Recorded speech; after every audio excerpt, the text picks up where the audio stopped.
Welcome to the last lecture before vacation. I hope you guys are planning something really fun. I do have your test graded, like I got them graded Tuesday, like I said. You can view them on GradeScope. The top score was 90, and I'm likely to grade it out of that, but I haven't done any analysis yet, which is why I haven't uploaded them to Moodle yet. But that obviously will happen by, well, let's say by Monday. It should definitely happen. So you can see, what the grade in Moodle is with everything updated. You know the class average? The class average, it was it was 69 point something. So grading it out of 90 will make it a little bit above 7, or a little bit above. Really? It'd be a little above 80, yeah. That might be a little too. No, it's not. It's not? You're sure? No, I'm sure about me. Anyway, I haven't looked at to make an absolute decision on what I'm going to do. We're going to continue talking about reflection and refraction and doing things that I love to do. That is playing with demonstration stuffs, or as James was saying, Webb's laser light show. Hopefully we have time to have fun with that. We've already talked about reflection and transmission. When you have light hit a window, you know that there's always going to be some reflection. Do you have any idea how much reflection? No, most of us don't. Now, it does say on that slide up there, typically you're going to have somewhere around 4% of the light reflected if you have normal incidence. Now, we've just talked about these things. What would it mean to have normal incidence?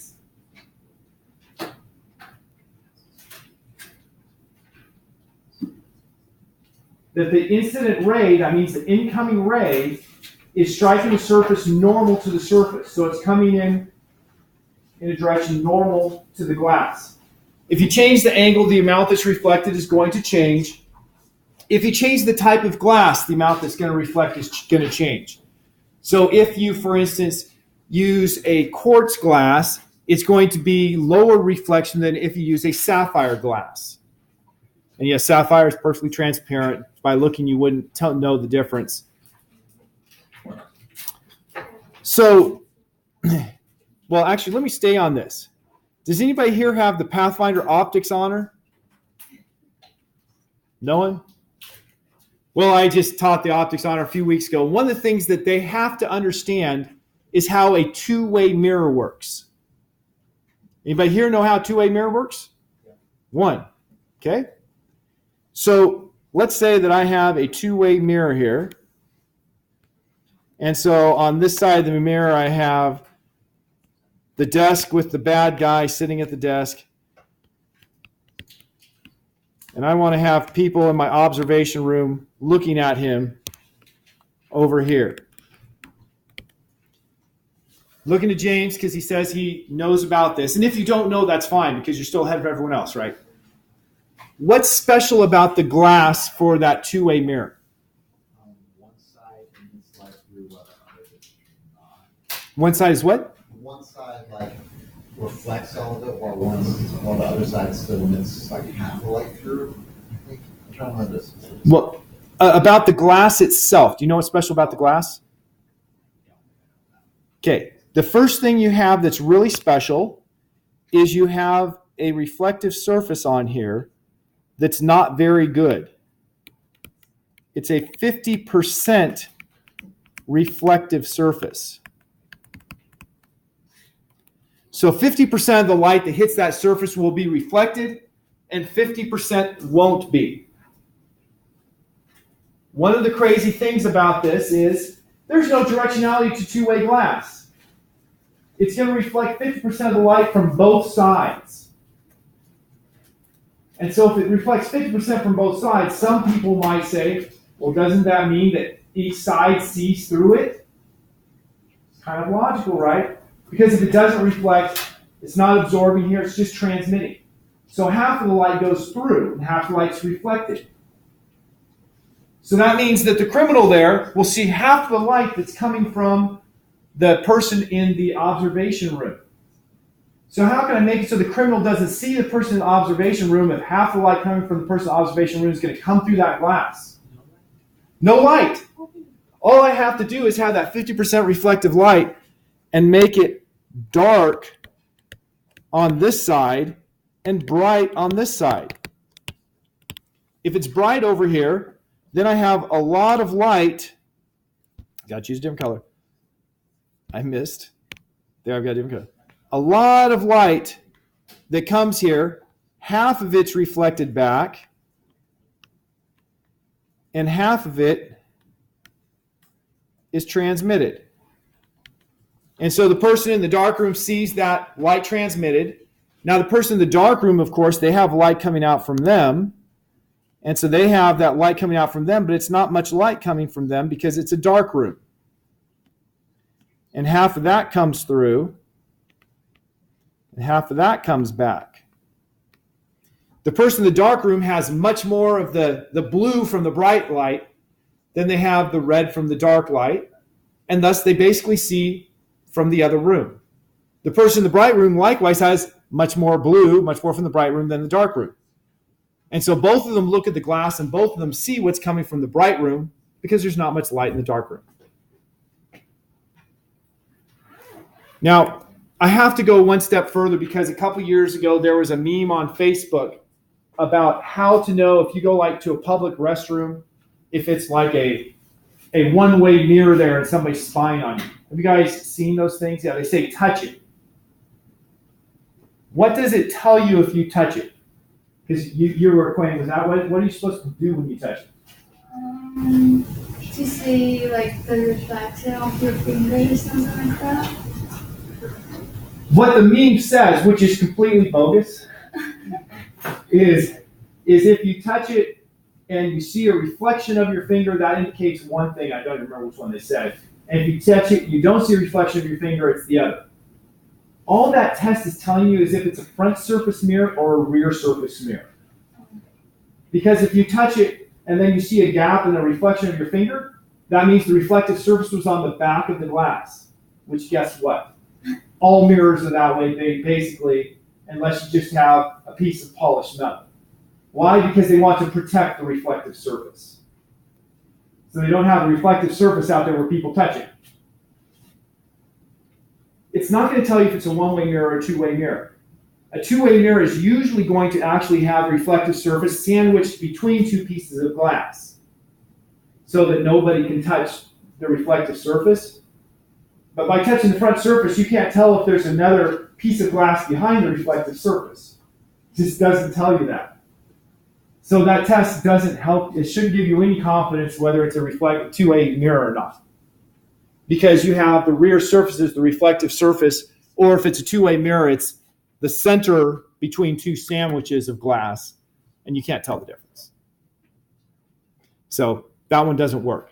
Now you could come up here, cup your fingers around it, and look through, and that way you'd have no light coming from your side, and you would at least have a chance to see, oh, if I see something coming from the other side, then it's a two-way mirror.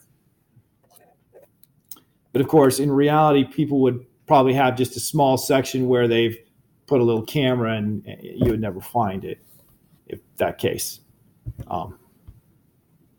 People who do inappropriate things aren't necessarily completely stupid, just completely bereft of morals in this case.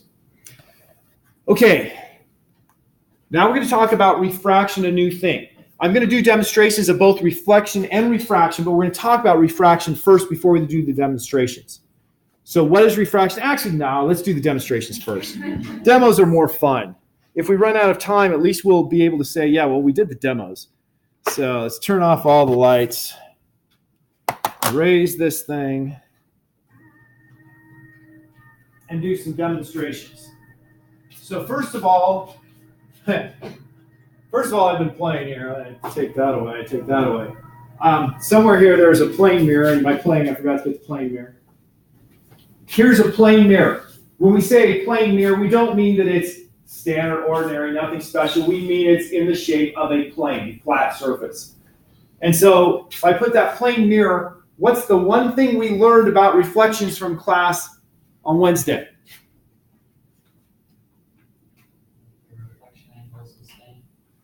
The angle of reflection is equal to the angle of incidence.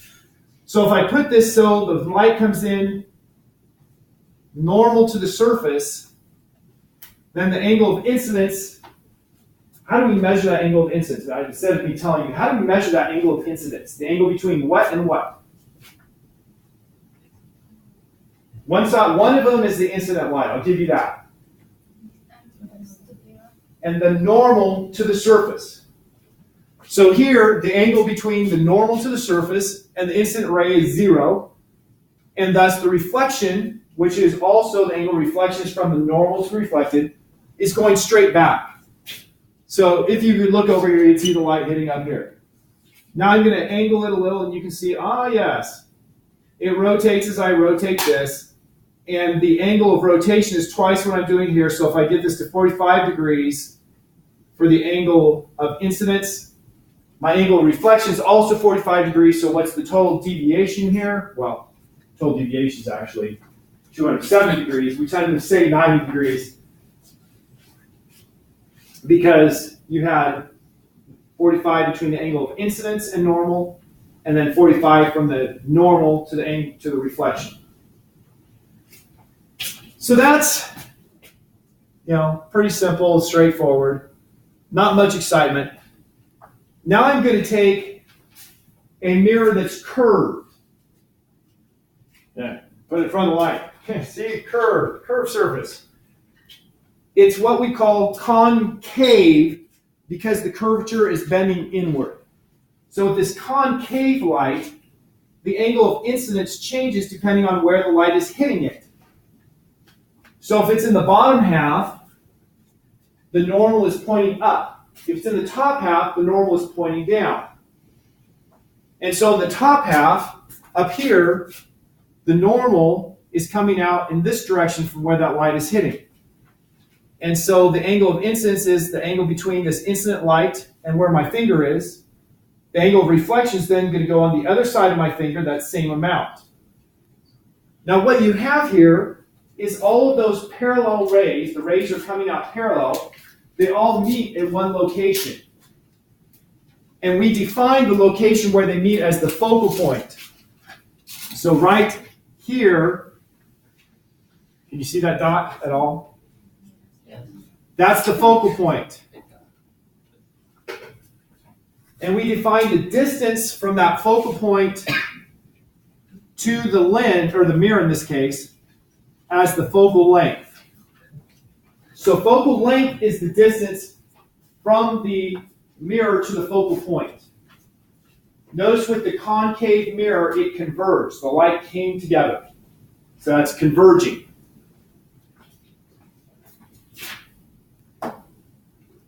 Now I take a convex surface, a surface that is curved outward. And I'll do the same thing. What will happen now? If I put the convex surface, what direction is the normal going to be above the midline? If I have up here, so here's the midline, what direction is the normal up here where my finger's tapping? Is it going upward or downward? Upward. The normal there is going to be upward, so that means the light is going to be bent upward in the top half and downward in the bottom half. So here I have the light spread out or diverge. Does the light come to a focal point? Yeah. Okay. We had a yes and a no, but the yes was qualified. The light never comes together, so no is a perfectly good technical answer. But yes on the other side is also a perfectly good technical answer. If we were to take these lines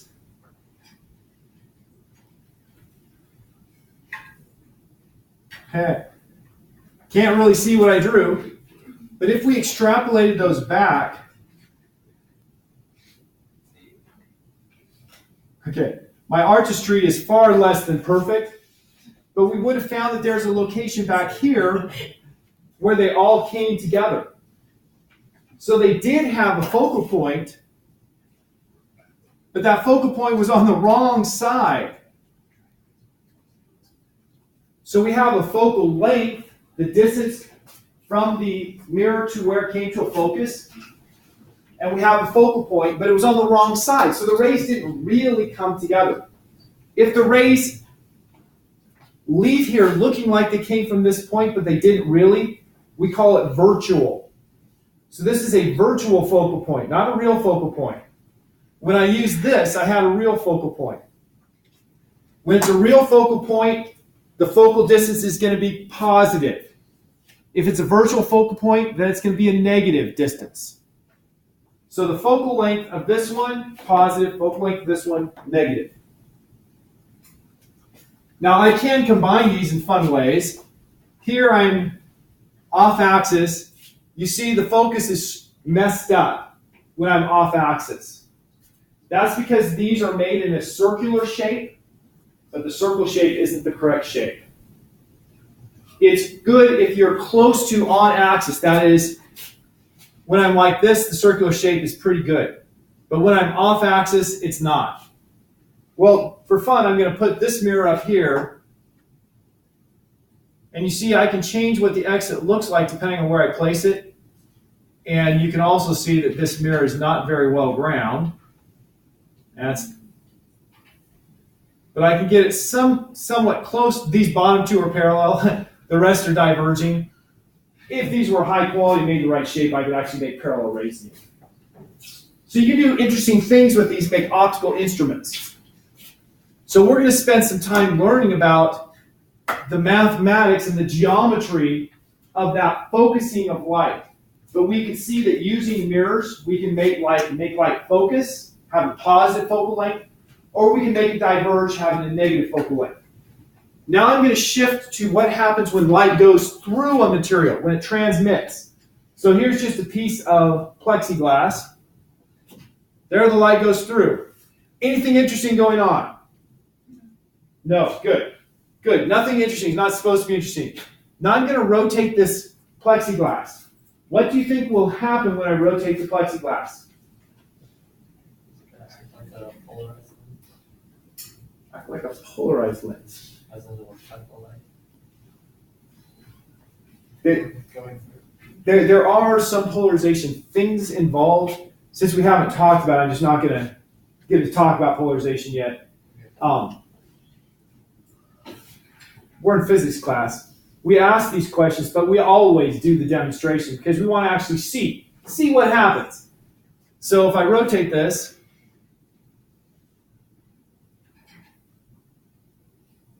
what happened? Okay, it bends. The direction the light was traveling bent when it went into the surface. We call that refraction. So refraction is the bending of light when it goes from one material to another. Why does it do that? Does anyone know? Because the medium changes as far as thickness. Okay, the medium changes, not the thickness. The index of refraction is the number we use to describe it, but the fundamental meaning for that index of refraction is talking about the speed of light.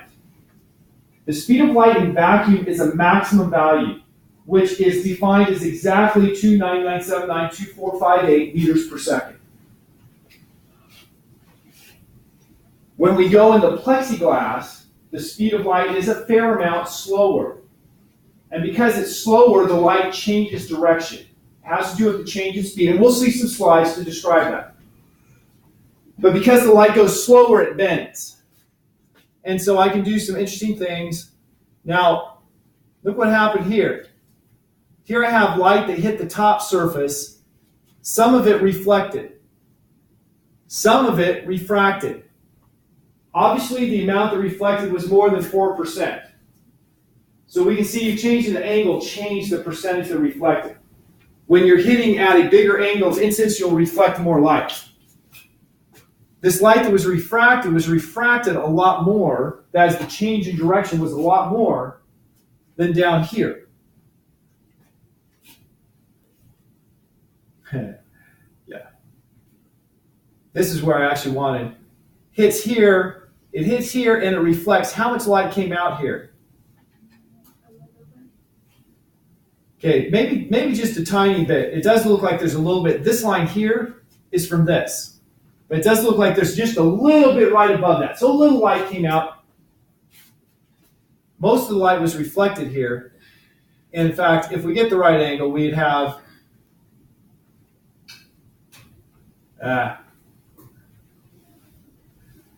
unfortunately, this is not the best for illustrating this.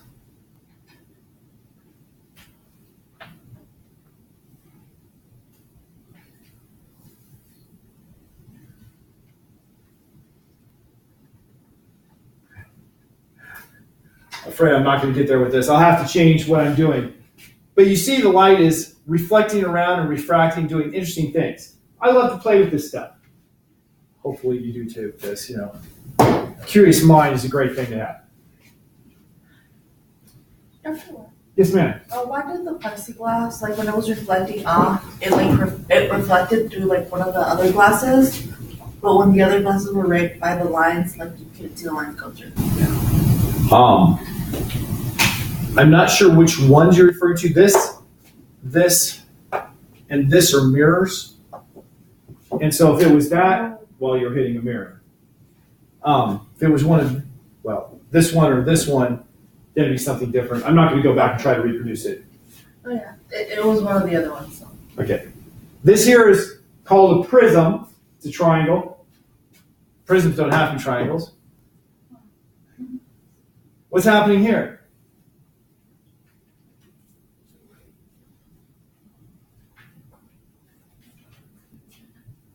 Or what's not happening? It's not going through. It's glass. Light can go through those sides. Well, it's plexiglass. But like this, there's nothing going through. Why not? Okay, the term for this is total internal reflection. We have that refraction, the bending of light, when you go from one speed to another. When you go from a slow speed to a faster speed, the light will bend one direction, faster speed to a slower speed, it bends the other.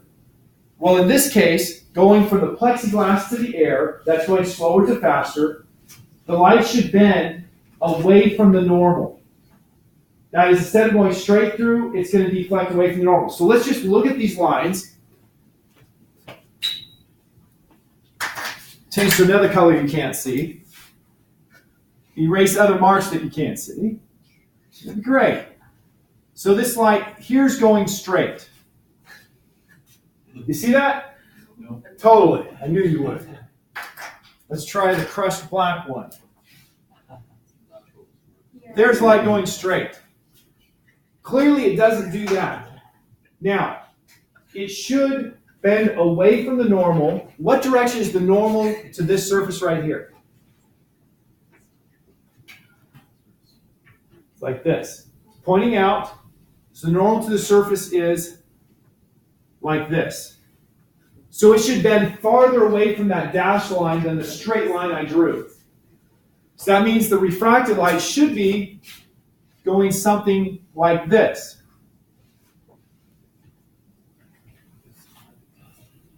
But here's the thing. That angle depends on the difference in speeds and the incident angle. And if you get so the calculation says that it's 90 degrees, then the light would stay inside. And so there's what we call a critical angle, an angle where refraction would cause the light to stay right at the boundary. If you hit with an angle of incidence any bigger than that critical angle, the light will just reflect inside and not come out at all. And so that's what we have here, what Edward said, total internal reflection. So I change the angle, and now I get some light out. And of course, all the fun you can do with prisms. Now for our last fun idea, here I have a semicircular prism, piece of glass, whatever you want to call it. So I put it like this. The front surface is just a flat surface. There's no change in the angle of incidence as I go across the surface, hence the lines are going to stay parallel. If I tip it, they will refract, but they'll still stay parallel. But when we get to the back surface, because of the curvature, the normal direction is changing. And the refraction is going to bend light toward or away from the normal. So if the normal direction changes, the direction of the refracted light is also going to change. And so in this case, because it's going from slower to faster, the light is bending away from the normal. So on the top, the normal is like this, and the light is bending that way. On the bottom, the normal is like this, and the light is bending that way. And so that makes the light come together. What do we call it when the light comes together? A focus, and we have a focal point. Now this does not have a very good focal point, does it? If you look where the light comes together, some light comes together here, some light comes together out here. Not very good. Once again, that's because this isn't a high quality lens. Let's illustrate something else about this. Rotate it like this. Now what do you see about the focus? It's much better. It's much better. Also, something you should notice is the light bends here and it's bending there. The reason the focus is better is because we're having the light, half of the bending done at one surface and half done at the next surface. That's going to improve the focus. So once again, we have a focal point F and a focal length. Everything we're going to do in this class is going to have thin lenses. We're going to treat the lens as just being a vertical line. This clearly is not a vertical line. It's very thick. This is a thick lens. It's a little more complicated, but we just define the distance from the lens to the focus as the focal length. If the light comes together, it's a positive focal length. If the light spreads apart, it's a negative focal length. So let's look at two lenses. Just move this away from my writing. This lens here, how would you describe the surfaces of this lens? They are both, the words we're looking for is planar, concave, or convex. They're both convex, that is, they're both bulging out. If I put this in here, I have light refracting at both the first surface and the second surface and coming to a focus here. A convex nature lens will converge the light. When we did the mirrors, which one converged? Was it the convex mirror or the concave mirror that converged with mirrors? Concave. So concave mirror, focus the light. Convex lens focuses the light. So of course, that being the case, what should happen when I put a concave lens in my light? It should spread it out. And it does. So does this have a focal point? Theoretical? Like we said before, yes and no could both be valid answers depending on how you explain it. For physics purposes, we'll say yes, it has a focal point, and that focal point is where these lines extrapolate to meet, so it's somewhere back here. Now, you see these reflections? Those reflections would not be going to the focal point, because those are not based on the refraction of light. Those are based on reflection, which is not going to be the same focal point. But you'd have a focal point back here. That's a negative focal point. Negative focal point if it didn't really come together, if it was extrapolations that came together. Another way of saying that's a negative focal point if the focal point is not on the exit side of our device.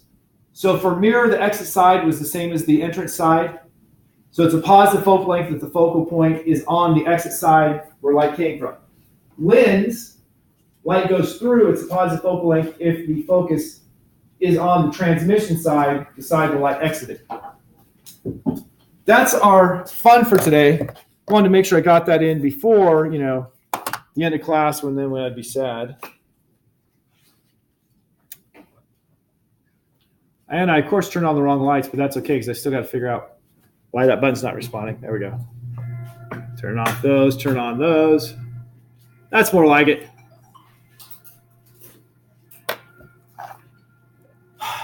Now that we've talked about or seen demonstrations of what happens, let's just talk about some basic things.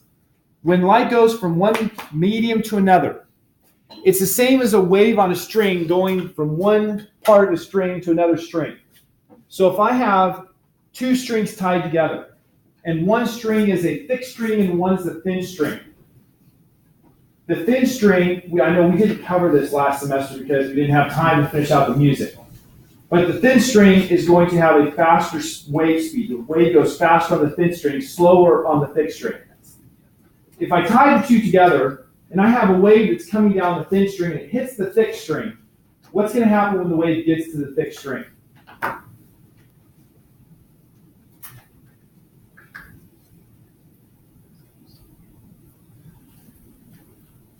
I'll draw a picture because I got 0 for answers. So I have two strings. There's my thin string. The wave comes and hits this thick string. Now this is a thick string, but it's still a string. It can still move. What's going to happen when the wave hits it?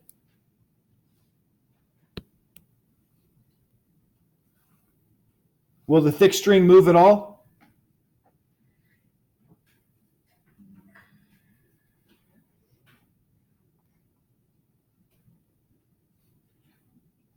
Go ahead, Erica. Yeah, it would move, but it would move a lot less because of PHYS. Perfect.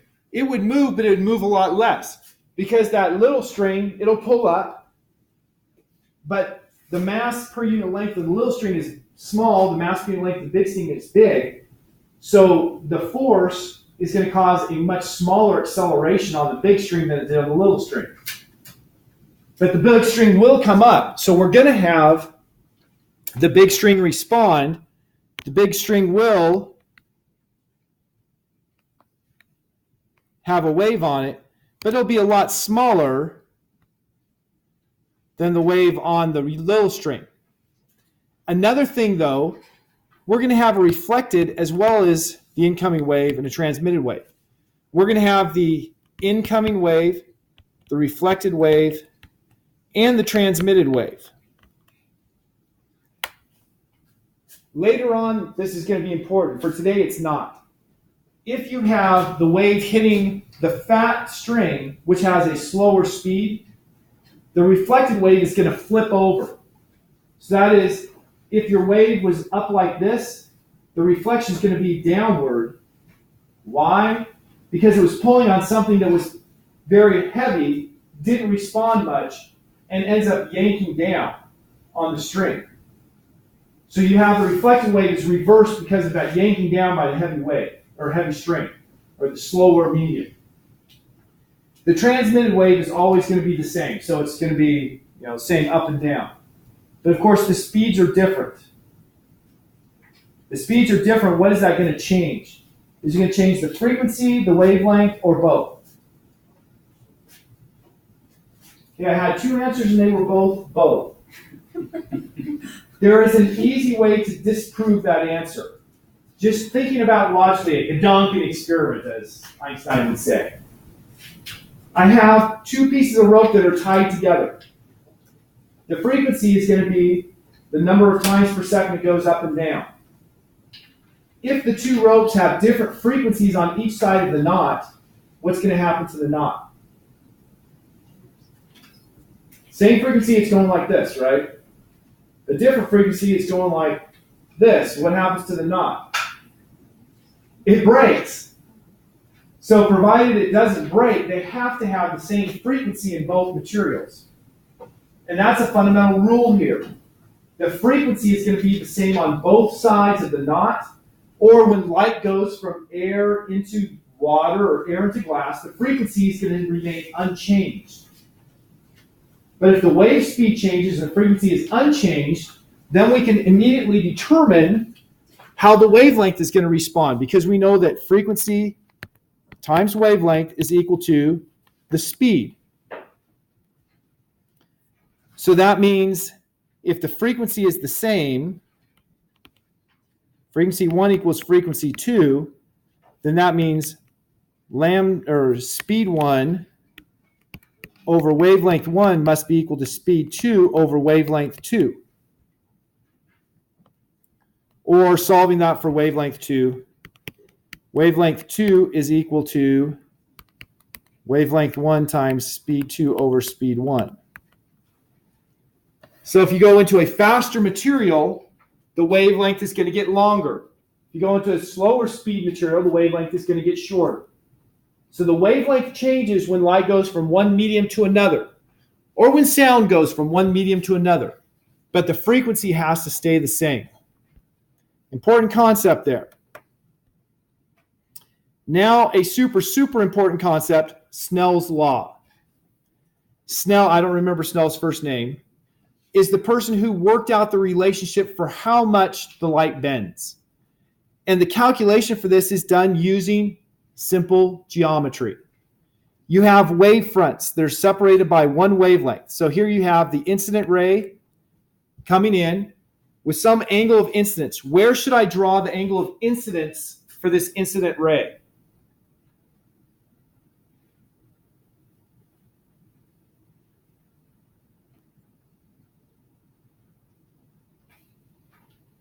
Do you guys have like a test coming up?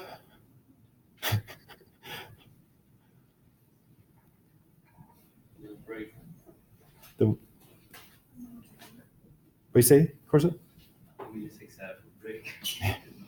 Well, no, I see everybody sitting in other classes, or I see a lot of people sitting in other classes. How do I draw the incident angle of incidence here? Well, between what two things? The normal and the incident ray. So my angle of incidence is right there. Now my angle of refraction is the angle between the refracted or transmitted ray, it says here, and the normal. So now you can see why I had to go to 4 letters for the angle of reflection. If I put REF, that would also be the same for refraction. So the angle of refraction is between the normal and the refracted ray. Now we want to do some geometry. And so we have these wave fronts, and we know that the wave fronts are separated by the wavelength. So there's my incident wavelength, which is once again illustrated right here. And over here I have my transmitted wavelength. Those are going to relate by the speed. That is, the wavelength transmitted is equal to the speed transmitted over the speed incident times the wavelength incident. Now I can use simple geometry to figure out the relationship between those two. Because if you look at 2 triangles here, I have one triangle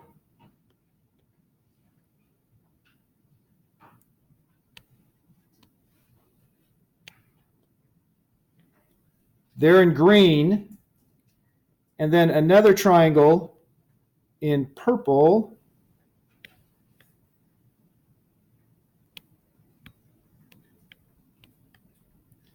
Those 2 triangles have the hypotenuse in common. And if we look at the angles, we can determine pretty quickly, actually, yeah, that this angle here is the angle of refraction. I'm going to put T for transmission here, just because transmission only requires 1 letter instead of 4. And this angle here is the angle of incidence. And so using trigonometry, I can relate the wavelengths and the angles and the hypotenuse. So using that angle like theta t, which side of the triangle is the wavelength transmitted?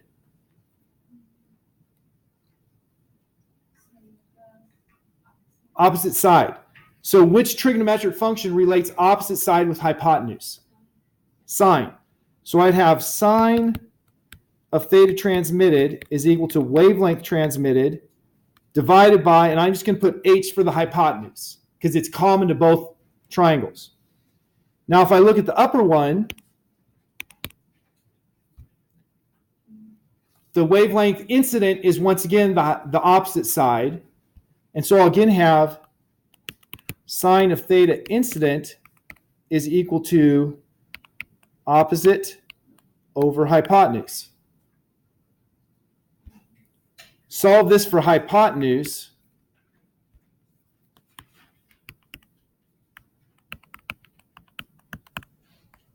Whoops, that's not theta.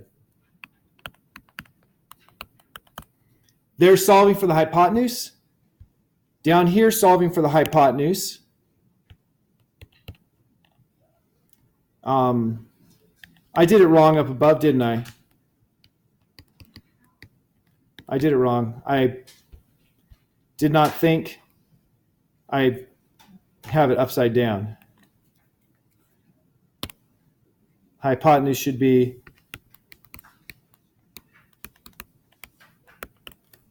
so now I'm just going to combine those two equations, h equals h. So that would give me lambda incident over sine theta incident is equal to lambda transmitted over sine theta transmitted. Well, let's cross multiply this.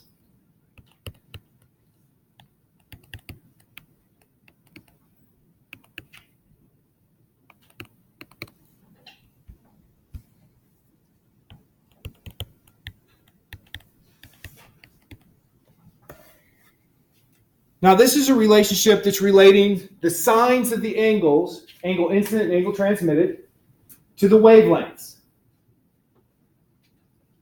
We don't talk about the wavelengths when we talk about Snell's law. We talk about the speeds.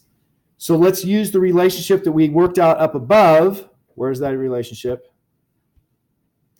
That wavelength 2 is equal to wavelength 1 V2 over V1, or as I wrote somewhere here, the wavelength transmitted is V transmitted over V incident, wavelength incident.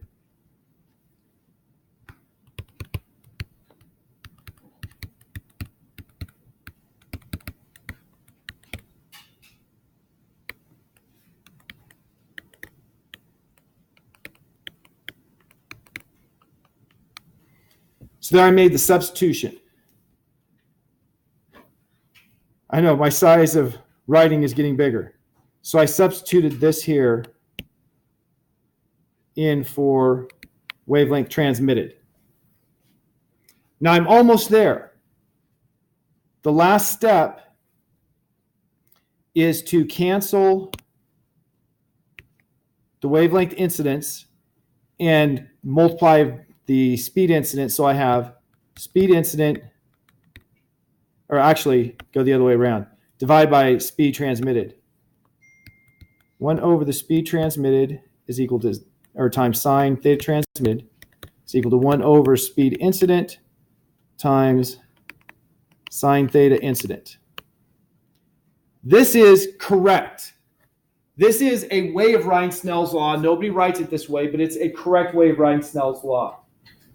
So now you're wondering, why is this correct but not the right way of writing it?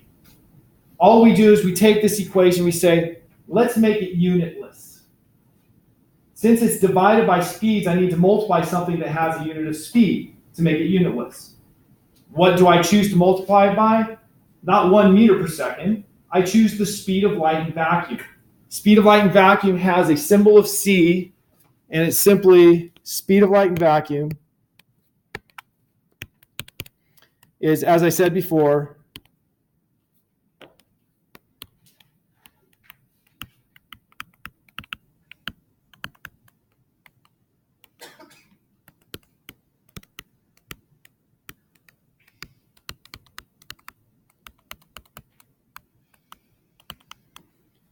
almost everybody's just going to use 3 times 10 to the 8th. This is the definition. The speed of light is defined as this value exactly. I really, really wish that when they decide that they're going to make this an exact number and the meter depends on your measurement of the speed of light, that they would just go ahead and say, let's round that to exactly 300 million. the reason they didn't was because, well, they had that bar with 2 marks on it, and those marks came up to this. But nobody would have known the difference if they would have changed the bar's value by about about 0.1%. No one would have noticed the difference, and you would have had a really simple number. Instead, we got all these digits. So we multiply both sides by C.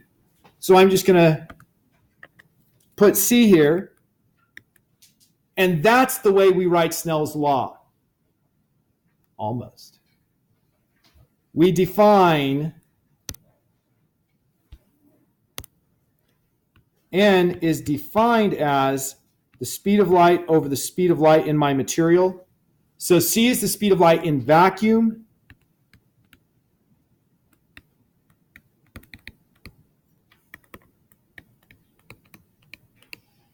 And V is the speed of light in my material, or medium as we call it.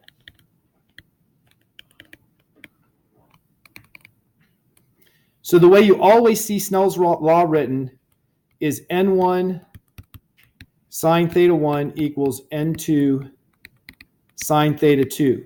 Notice I replace incident and transmitted with just 1 and 2. It doesn't matter which one you consider incident, which one you consider transmitted, because it's symmetric. A fundamental rule of light is it works the same forward and backward. So I just use 1 and 2. I just identify this side's going to be 1, this side's going to be 2, and it'll work out. So here is the short form calculation of what we just did. And of course, you see that I use the opposite side here, but it's the same calculation. So the law of refraction, this Snell's law, and here it has I and T. I know I wrote that. Instead of 1 and 2, is how we determine how much the light bends. And once again, it has to be in the same plane. That is, just like yesterday, I drew that green box. All of these rays would be on a sheet of paper that red box I just drew is representing. Let's talk about the index refraction before we do a problem. Actually, we have 3 minutes. We'll probably just talk about index refraction. N for water is equal to 4/3. Notice N is bigger than 1 here, 4/3. N is always bigger than 1 because light goes fastest in vacuum and slower in everything else. And later on, we can talk a little about why it goes slower in everything else. But that means the index refraction in every material is 1 or greater. 1 means it's vacuum. Greater than 1 means it's not vacuum. So in air, is air vacuum? No. And because air is not vacuum, that means that the speed of light in air is slower than the speed of light in vacuum. Hence, the index of refraction of air is higher than the index of refraction in vacuum. Higher than 1. How much higher? A very, very marginal amount. It's like 1.00. I think it's got 3 zeros before you get to a non-zero number for air. So it's not very different. So that means for your homework problems, except in the case where you're talking about a mirage, you're going to just treat the index refraction of air as 1. So index refraction for water is 4/3. What does that tell you about the speed of light in water?